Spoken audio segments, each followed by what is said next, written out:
Good morning and welcome back to this brief overview for our mini maths, and all of the things I'm telling you is on the daily overview, which you can follow the lesson plan and any of the extra supporting documents that you need. Today we are still concentrating on time. Here's a picture of a large clock, and I wonder if you have seen some large clocks around. Have a look around in your house or think about where you might have seen some giant clocks. Okay, so today I want you to think about making some o'clock times, and here we have 12 o'clock to get you started. If you have your clock with you, you could make this time 12 o'clock, and you'll see that the minute hand is covering the hour hand, which is just tucked in behind it like that. Okay, well done. And then I want you to make 5 o'clock. Okay, so I'm going to make it 2. You might be quicker than me. Wind those handles round. Have you made 5 o'clock?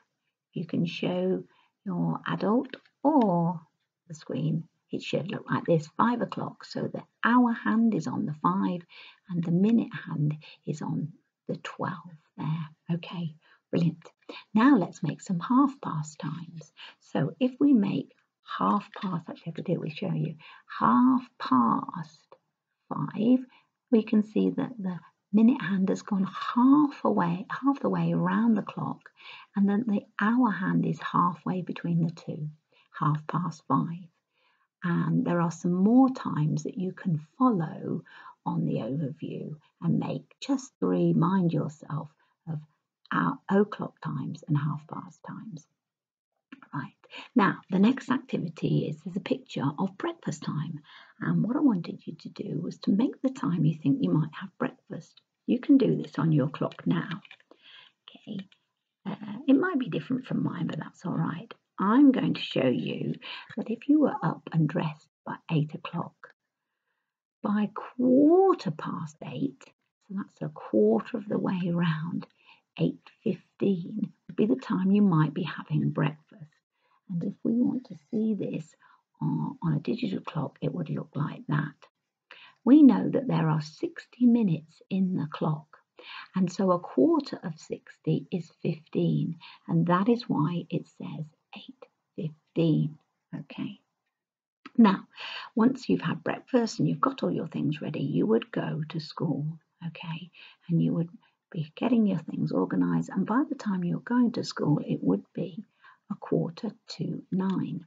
Now, if I show you on let's just get this ready, on the quarters clock like this, let's just angle it up a bit better. So that is a quarter of the way around. We know that, we're quite confident with the quarters, and halfway round, half the clock card is showing, sorry, not clock. And so 3/4 of the way around like this has a quarter left, and that's how we say 8:45 the next time, so 8:45, which would be then our next time. And so if I go back to this, you can see there we've gone 3/4 of the way around, got 8:45, and this on a digital clock would say 8:45, okay, because that is 45 minutes all the way around to get to there. Okay, well done.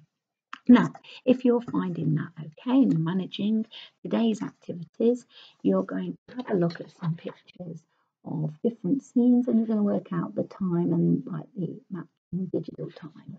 And if you've managed that, you're going to then, you can have a look at this one, which you can print, or if you want to save printing, you can write the digital time. And you could even write the words if you're doing really well. Okay. If you're getting a little bit stuck, then what I want you to focus on is just doing the o'clock and the half past. And you could make them on your clock like this, o'clock, and then you could write it in words or the digital time in your book. Okay. I hope that is well explained, and enjoy doing some time maths. See you later.